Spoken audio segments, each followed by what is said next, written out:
we've got quite a tight turnaround with this, folks, so we should make a start. For those of you who need a bit of a reminder, or if it's one of your first times coming along to one of our CPDs, my name is Sam Evans. I'm the head of programs at Smart School Councils and a former primary school teacher by profession. Kyla, who are you? Yep, I'm Kyla Patterson. You guys all receive lots of lovely emails from me, but I'm the membership manager and a former secondary school teacher. Brilliant, thanks Kyla. And the purpose of this CPD is to talk to you, our lovely members, about what to do with your Smart School Council as we are in the sort of third iteration of a lockdown, I guess the second version of a lockdown that's had a significant impact upon schools and how you cater to and provide for your young people. So what we're going to do is talk to you about the aims of the session in a second, but there are going to be two major ways that we try and address this question of what to do with your Smart School Council. One is how you might consider running it when the vast majority of your young people are learning from home. And the other one is, well, if you can't do those things for understandable reasons, what you can use this time for instead, if you have time available. So those are the three objectives I've got. We'll talk about our aims and a bit about why we think it's important to have this conversation, and then our two options for what you might be able to do and you might choose to do with this program. Just a final reminder for everybody joining now that this is being recorded, so you don't have to take any notes at all. We'll send you the video later on, and please use the chat box to talk to us. Let us know why you've come along, who you are, and also ask any questions through that. So I think that's us. Should we get started, Pam? I think so. Okay, cool. Right. So the first thing I want to say off the top is, and I think teachers maybe don't get told this often enough, and maybe Laurie's touched on this a little bit with her comment, it's okay if you can't continue your Smart School Council as before. There are so many expectations put on teachers right now. And as the coordinators and the leaders for this intervention in your school, it would be very easy, I think, to feel overwhelmed by the prospect of thinking you have to do something, trying to do something, and trying to reinvent the wheel in the process of considering all of those things. So I think we have to acknowledge the situation we're in. We have to acknowledge that maybe those great goals that we had for this intervention when we started at the beginning of the academic year, even though it was still challenging then, may not be achievable. And that's okay, because there are still lots of things we can do. And that's what we're going to try and focus on. So I don't know if that is reassuring to hear or if that's something that you've already decided, but I think it's a very good message for us to start off with. That being said, the need for pupil voice doesn't really go away, does it? Even though the challenges provided in delivering it are so much more complicated or so much more problematic. And I guess the challenges that we're referring to are the three you can see on the screen here. And I wonder how many of these challenges are the ones that you're thinking and feeling about at the moment in your position in school. So with schools being in lockdown for an extended period, pupil voice challenges, what are the challenges we have to pupil voice? Well, there's this lack of community or whole school feeling and belonging because we're sort of separated from our peers and our colleagues and our staff. Another one is an increase, and this is, I guess, about mental health of our young people, an increased sense of powerlessness and lack of control, which I think is very easy to feel right now, whoever we are, but even more so if you're a young person who whose agency is often supported by and through the school community that they can't currently interact with in the same way. And then thirdly, so I just need to move my screen slightly, our program, as you all know, is about including everyone in pupil voice, not just the most articulate, not just the brightest or whatever. Those voices that we believe so strongly should be involved are the ones that are likely to be hard to reach right now, aren't they? And that's another one of these huge challenges. So yes, it's okay to recognize that we can't do things as we would like to do them, but there is still a need, and we should still be responding to that need if we can, but it's about doing it in a useful and a supportive way, at least in terms of us supporting you. So underpinning all of what we're going to talk about today is this piece of research that you may have heard us talk about before if you've come along to any of our CPD. And it's all about what the benefits are from giving young people a direct say over what happens in their community as a response to a traumatic event. And this was done, if you've heard us talk about it before, you'll know this already, in research in Australia when they have those terrible bushfires, and about how participation and particularly giving young people a say over the community's response to that trauma helped to accelerate and to progress their mental health recovery. And so we've had this very much in our mind in thinking about how we can support young people through pupil voice and give them opportunities to feel like they're having a say over what's happening to them. And this is the frame for which we think there's still a need, and the question then becomes, so what should we do about it? So the aims of this CPD are to give you an idea of how to approach your Smart School Council during lockdown, recognizing that the need is still there. As I've said already, there are two ways that we're going to do this.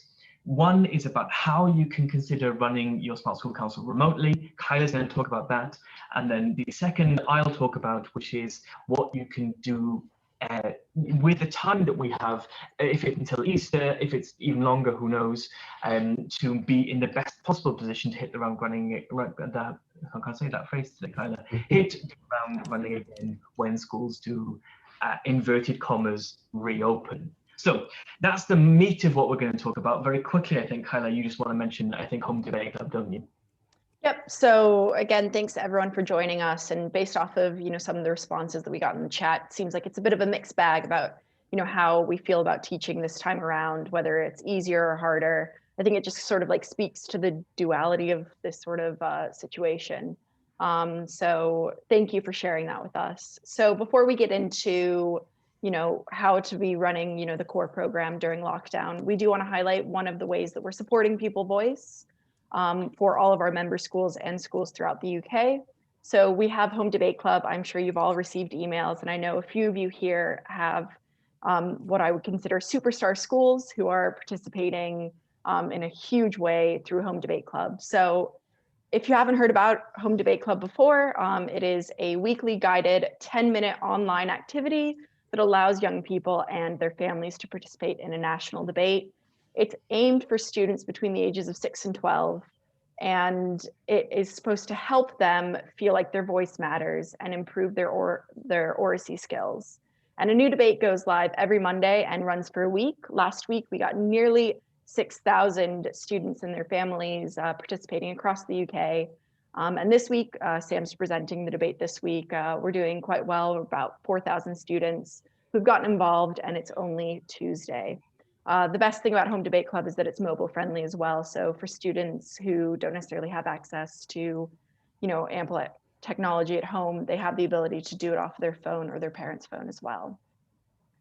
In the chat, I've sent a link to that. If you have any questions about Home Debate Club, let us know. It's a great resource for you all. Great, thanks, Kyla. And just one thing very quickly on that, in sort of drawing upon what we're trying to achieve when we refer to the research and to supporting young people's mental health, the question we're debating this week is, should you be able to buy a coronavirus vaccine? It's asking young people for their direct views on the rollout of the vaccine and how people access it and when they access it and what they think is right and what they think is fair. And this is the approach, a demonstration of the approach that we're taking that says, let's give young people a direct say over these hugely complicated and controversial and difficult things that they'll be thinking about and hearing people discuss anyway, but maybe don't have the opportunity to discuss in a supported way. So yeah, please do get involved. It's going really well at the moment. We're really proud of Home Debate Club, and it's a free resource for any young people across any and all young people and families across the country to feel like they have a say. So great.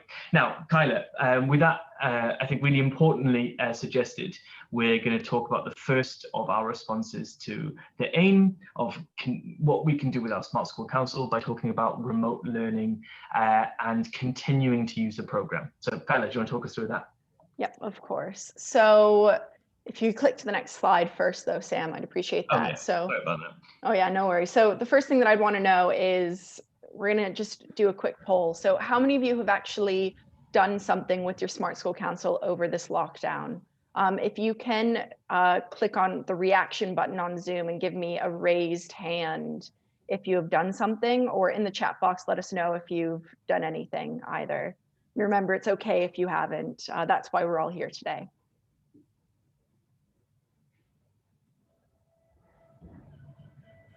All right, so we have a few people that have worked a bit on their Smart School Council during lockdown. That's great. And a few people who are, ready to get going. That's great. Thanks so much for sharing, everyone. So what we'll do now is go into basically running your Smart School Council remotely. So as Sam said at the beginning, there are two different approaches that we're going to be focusing on. The first one is going to be running the program remotely. So the best thing about the Smart School Council's model and the tools that we use is that they're digitally based. So you can still have aspects of the program running as close to normal as you would normally have during a non-lockdown time.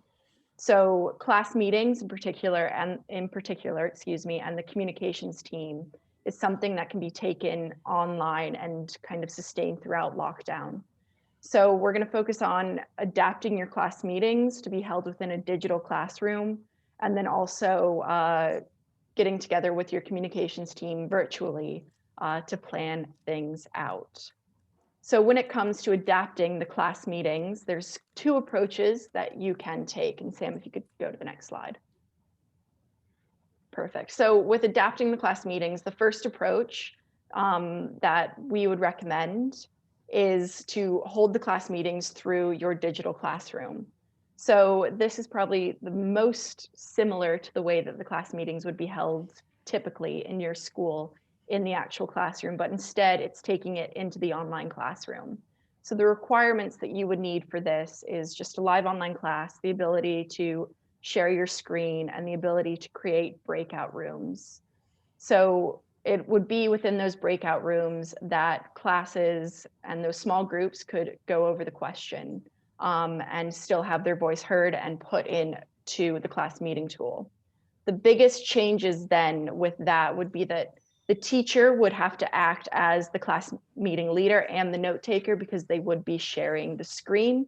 And then the small discussions happen in breakout rooms. We have a few schools that have been doing that throughout lockdown and have been quite successful in doing it as well.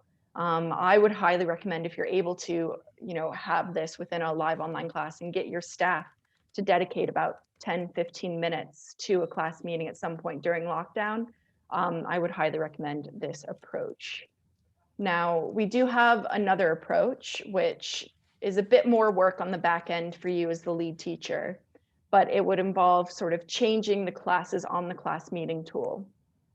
Now, this would work best for smaller schools because what you could do then, if you're unable to have live class meetings, you could send out a class meeting link to each individual student. So we've all set up our class meetings and the tool before. So this would require adapting it and adding in the classes instead of, class 1, class 2, adding in individual names of students, and then sending out that link directly to students so that they can participate.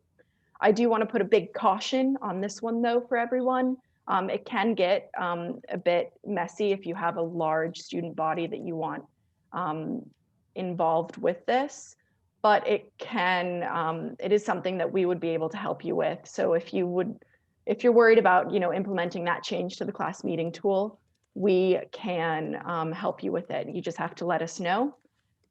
Another thing that schools are doing is kind of molding together approach 1 and approach 2. So if you have students and portions of classes that are still in school, you can have the class meetings done normally that you would in person.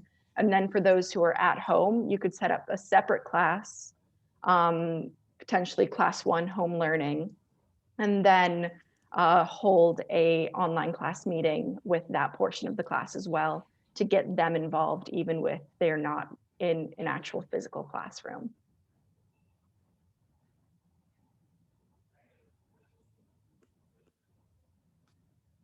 And Okay, Sam, you thanks, unmute. There you Kylie. go. Yeah, no, that was great. Thank you very much. And I think that the key messages, I think, for both of those approaches are the adaptability of the class meeting tool.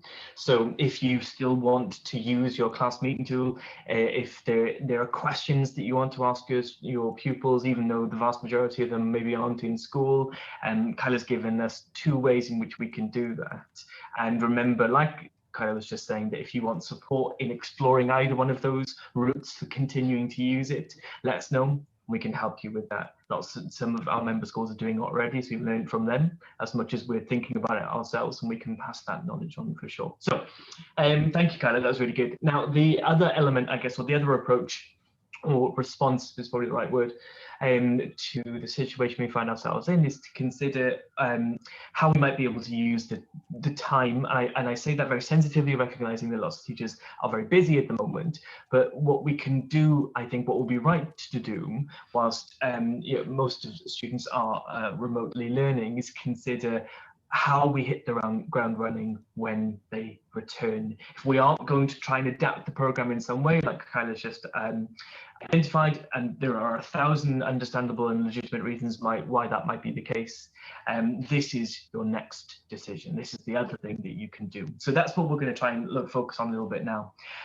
So how can we make it stronger during lockdown? Well, I guess the first response is that we need to know, and you need to know more importantly, what your strengths and weaknesses have been with the program thus far. And it's a bit of a reflection on how things were going maybe across autumn term, depending upon when you joined the program, or a reflection on how your previous years have gone if you've been a member for a while. And the way that we recommend you do that reflection is by getting your communications team involved and meet with them virtually. I am pretty confident that the vast majority of schools and teachers now are happy with the tech that allows them to meet with a group of young people. Whether your timetable allows for that or not, I'm not sure, but if it did when school was physically present, maybe that's the way of saying it, and then I'm sure there's time for it now as well. So yeah, organise an opportunity to meet with your communications team and reflect with them on how things were going before January happened. Ask these questions, and these are the ones that we would recommend that will help to frame that discussion. What did we do well last term? And what maybe could we be better at next time, whether it's about the frequency of the class meetings that we send out, or whether it's about the participation across the school as a whole and how well classes do and don't do, or whether we want to talk about action teams, because we haven't had an opportunity to set any of those up yet. These are good questions that will help frame that discussion. Further question examples we've got are have you got any ideas for questions we should ask when school is back? We're going to talk about that again in a little while. And then a question about, okay, so one of the things that historically we may not have done very well is have lots of action teams. Okay, cool. What can we do about that now? And having that discussion with your comms team or your student leaders, whatever you want to call them, will be, I think, the route into deciding what your approaches should be and what you want to prioritize when you get back, whenever that might be. And I think that if you aren't able to meet with your communications team, then this reflection is one for you and maybe a colleague to help you out with, and that's fantastic. But if the option is to do it with young people, then please do, because remember that the purpose of our program is to make it genuinely student-led. And if it's going to be genuinely student-led, then students themselves should be answering these questions. So these are the things we're going to be talking about. How is everybody doing? What about our reflection? If the other thing, I guess, that is good to check in with your communication team at this point is, are they comfortable with their roles? Do they know what they're meant to be doing? Do they still understand what that might be? How do I say this fairly? I'm sure that we've all been in a position where we've had an extended break and then our students come back and we've forgotten the things that we were pretty sure were ingrained in their minds before they went off. So asking those questions is okay. And then the final thing you might want to do in that meeting then is to plan your first week back and say, right, okay, if we can't do anything right now, what we can do is have a plan in place for what we're going to do in the very first week that school reopens. We know that we're going to be given 2 weeks notice broadly, if we're in England anyway, for that decision being made. So we will be able to not just decide upon a plan in the meantime, but have time to implement it across that 2 week period as well. The other thing that I think there's an opportunity to do right now is to check in with your colleagues across school to make sure that they're on board with the program still, or that they have an opportunity to discover more about it or be reminded of its importance as well. Depending upon when you joined our program, you may have had the opportunity for Kyla and I to come along and do a 10 or 15, sometimes 20 minutes of Twilight CPD session where we brief your school about what the program is about, its aims and how it works and what staff can do to support it. It's something that our newer members are really finding hugely valuable. And I think that it is an opportunity at the moment for us to be able to provide this free service, I guess, to all of our members. So if in the course of being the leader of Smart School Councils in your school, you have, for whatever reason, struggled to get some buy-in from your colleagues, or have found it difficult to prioritize the intervention alongside everything else, then this is something that we can do during the lockdown period. I think it's fair to say that schools are open to looking at additional sort of CPD and learning at the moment, and if that's the case, then we can fit in there. If you're interested in that, Kyla, are we posting a link to that, or is there a particular way that people can follow up if they want to book that in? Yep, I've just posted a form in the chat box that will allow you to fill out if you'd like a staff briefing and to let us know when would work best for you. Brilliant, thank you, Kyla. So yeah, please consider that, and if you think that will help you to give the intervention a boost, both on people's minds and in enthusiasm for when we all start hopefully returning to normalcy whenever that happens.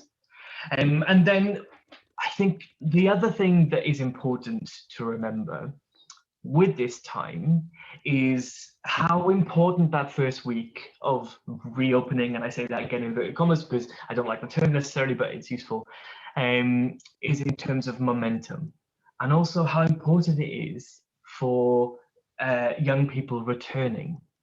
We want to be able to help you to hit the ground running, and we want you to help you to support you to do that in a way in which young people's well-being is being prioritized. So how do we do that? Well, we need to pick a question for our class meeting that we're going to run in that first week back.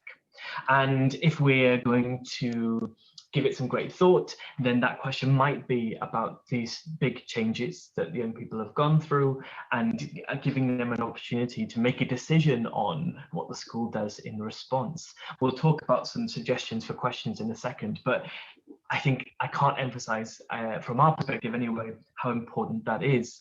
And then when you have a question and you know what it is you're going to ask when school returns to normal again, it's about then making sure that you've set up the question and the options in the back end, that the links are ready and that they are sent out for the first week back. And it's going to be a way of ensuring that you get straight back into the routines in the first week, and that pupil voice is, I guess, young people are reminded again that that avenue is open to them, and that their opinion is valued by giving them that opportunity straight away. And then thirdly, how to prepare for the first week back. Well, it's knowing that when that week is done, the following week, you've got your communications team meeting booked in, so that you and your student leaders can sit back and reflect on the results of that question and start to put any actions into place. So what might you ask in the first week back, which is a very good question. We've had a bit of a think about that. I'm sure that there are lots of better suggestions you may have, but these are some examples. What are you most looking forward to now you're back in school? It can't be undersold, I don't think, how much sort of excitement there will be, but maybe also a bit of anxiety with lots of young people returning, and getting them to think really positively about what that return to school looks like is a really good question to start off with. A question that I have championed quite a lot across this academic year is, how safe do you feel in school? Giving young people an opportunity to think about the pandemic and the virus and all of the anxiety and the fear that's caused by living through a period of this, and say, okay, well, do I feel safe in school? If I don't, well, what areas of school do I not feel safe in, and why is that, and what can we do about that? Those are the sorts of conversations that you'll be eliciting through asking that question. And then I guess the other thing is to look back at home learning and recognize, well, lots of our young people's experiences are going to be hugely varied. Some will be doing lots, some will be doing a little, some will be doing very much at all. But getting everybody to collectively ask this question: what's the best thing about home learning, or what's the best part of home learning? And thinking of their experiences positively will help to foster that sense of community again, and that we've had a collective experience, which will, I think, help with integration back to school again. So here are some suggestions from us. Again, we will send out this recording so you don't feel like you have to take a note of these necessarily, but I think it would just be, it's good, I think, and useful if we suggest things, not just tell you what we think the right option is. But I think the principle behind the nature of that question on the first week back, to really ground everybody in a positive way, is that if you can ask a question that is going to have an immediate impact on the way your school operates when young people return, so that they can see they've had a direct influence over that, then that's the gold star standard, I guess, because it supports people's well-being and people's well-being, and it reminds them that their voice matters because they see the difference that's been affected because they have their say. And that's the very sort of foundation of what we're trying to do. So those are, I guess, in summary, well, not in summary, rather, in detail, what we would recommend are the two ways of thinking about your Smart School Council in this difficult and turbulent period. So I think we've got a question that we want to pose to everybody, don't we, Kyla, as we begin to wrap up. Do you want to talk us through that? Yeah, so, after hearing, these sort of different options and the different ways to sort of approach your Smart School Council during this time, we'd love to know, which of these approaches do you feel is right for your school? And if you can either pop that into the chat box, or now is a great time to, unmute yourself if you feel so inclined, and let us know that way as well.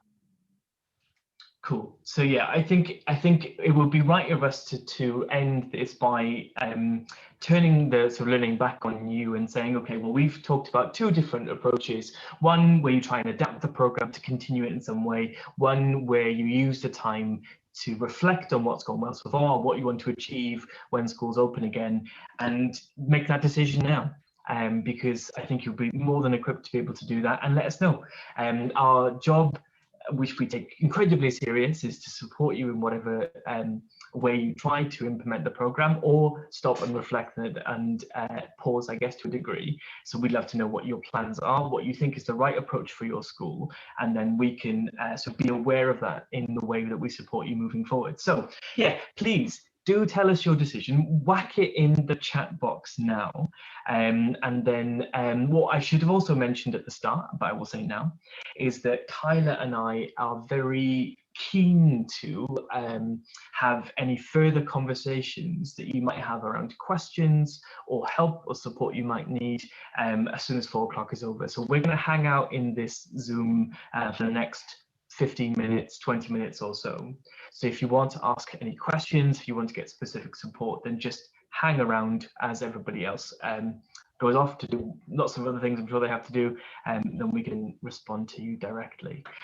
Cool. Kyla, before we finish then, any updates on what some decisions are and what people are going to do? Yeah, so it seems like a few people have come through and said that they would be interested in using the breakout rooms and continuing on with the class meetings that way. And just to answer any questions about breakout rooms, it really depends on what platform that you're using for the live lessons that you're holding. So in Zoom, schools have the ability to create breakout rooms with students, and I know it's possible also within Microsoft Teams. I do also want to just address a question that I've gotten through the email when it comes to setting up class meetings during lockdown as well. A lovely teacher asked me whether or not they can have fun class meeting questions, and the thing that I want to let you guys know is the class meetings don't always have to be a serious fundamental change oriented question for your school. You're more than welcome to use that tool as a way to engage students with a fun question that's not necessarily COVID related, but just a way to get them using their critical thinking skills and maybe having a good laugh with, their fellow students. It doesn't always have to be, what are we going to do to improve the school? It can be something else to check in with students that way. Yeah, no, you're absolutely right. I agree with that completely. And just to respond to a few comments that are coming in about, I think the breakout rooms idea seems to be one that lots of people are a fan of, which is fantastic. There was one question, forgive me, I can't remember who it was that asked it, that asks about the safeguarding implications. I think it was Cheryl. And as depending upon what platform you're using, and again, I don't know your particular school safeguarding policy, so you'll have to forgive me for being broad. But there should be no difference really between your safeguarding implications for being in a live lesson than you would in a breakout room. So if your children don't have their cameras turned on and just use the chat function, then they would just do that in the breakout room. If they are permitted to have audio on, then they would be able in the breakout room again. So I guess my initial response would be whatever the a policy is when it comes to live lessons with the teacher there, it would be a similar one with the breakout room. Yeah, I guess. So that's my initial response, but I think that if you've got any specific questions about that, Cheryl, or anybody else, please hang out and we'll explore it a bit more. So I'm very conscious that it's 4:01 folks, and I promise not to take up any more of your time. Kyla, is there anything else you want to respond to? If not, we'll let anybody that wants to go, and then we can hang around for chats if anybody wants them. Yes, there's a few questions about, not necessarily using breakout rooms, but just using the lesson in general to hold a class meeting. And that's totally, an option that you can have as well. You don't necessarily have to split students into the breakout rooms, but if you have the live lesson, you can still hold it that way. And then just encourage, discussion in whichever way that the teacher has been encouraging discussion on topics throughout the class too. And a few of you have sent some specific questions. If I don't respond to you in the chat box, I will definitely send you a follow-up email, just so you don't feel like you've been, left in the lurch or something. Cool. All right. Well, for those of you who want to head off, thank you very much for coming along to this CPD and for talking with us about the intervention and what your plans are. I think we want to say two things to close. Firstly, like all the best with whatever you decide to do. Your best place to make that decision, and you'll be supporting your pupils in whatever way you possibly can, and we are thrilled that that's the case. And secondly, please remember that we are here as a resource to support you as our members. So if there is anything that you would like from us, if there's any support that you think you need, or any strategizing that you want somebody just to listen to, please reach out to Kyla principally, and then we can try and arrange something from there, which we will definitely be able to do. So thank you very much for coming along. Really appreciate your time. We will send around a link to the recording of this if you want to look back on it for any reason. And yeah, whoever wants to chat, we will stick around for the next 15 or 20 minutes or so. But those of you who are heading off, thank you very, very much for your time.